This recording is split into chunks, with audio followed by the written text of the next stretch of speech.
Hello everyone. Today I'm going to be talking about PayPal, and I'm not going to be doing a valuation today in this video, but rather why I might be entering the company with the kind of capital allocation thought process that I have for the company here.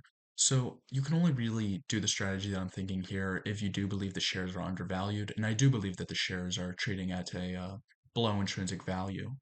And pretty much the idea that I have here is money market funds are yielding around 3 to 4% right now.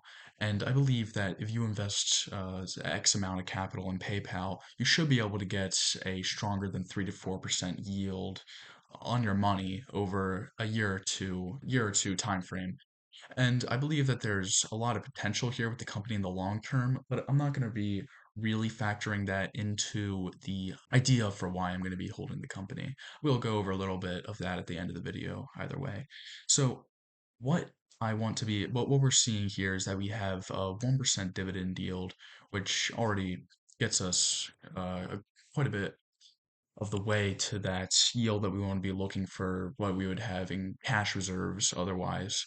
And for the company's cash flows, this is really important for us to understand how they're able to give us these dividends, how they're able to repurchase shares that we're going to be able to look forward into. And we see that last fiscal year, they were at 6.7 billion, which is truly very strong for the company's current market cap of 56 billion. And we actually see once we go over here, this is their guidance, as you can see, October, July, not a they didn't change guidance at all. They're looking at $6 to $7 billion, which is again very strong for the company, as we can see. And I think this is just really indicative of the undervaluation of the company. There's a lot of ideas that the company is a value trap, and there's a case to be made for that. I am not part of that case, but I think that purely just from the standpoint of trying to get a better yield than 3 to 4% on your cash, I don't see the company pushing lower, even on compressing margins, even on intense competition. It just doesn't seem rational for the company to be trading any lower. They do have a lot of interesting initiatives that they're going to be going forward with.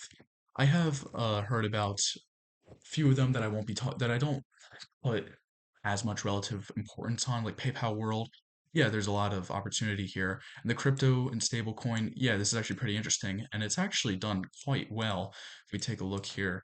And what's interesting about this coin is that it's yielding 4%, which is actually really quite good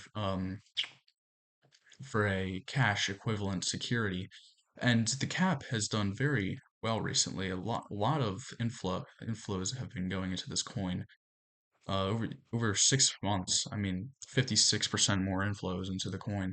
So it's pretty interesting, in fact. And what I do find interesting is agentic in the ads. Agentic is going to be what I believe is a culture shift. And I believe that as we go in like 5 years out into the future, 10 years out into the future, it's going to be a very popular way to shop, a really useful way to shop. And because PayPal already has integration with Gemini, with ChatGPT and Perplexity, these are extreme opportunities for PayPal going forward.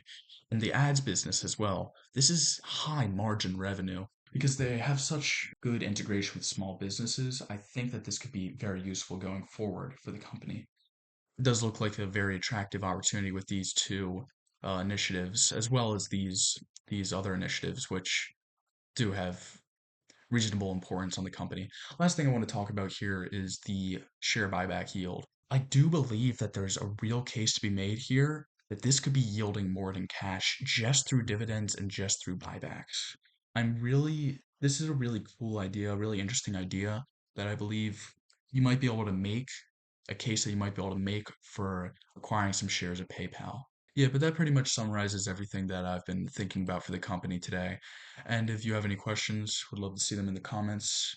And if you want to subscribe to see any more videos like this in the future, you can do so down below. Also, if you want to learn more about the agentic opportunity for PayPal, I have a video linked right here.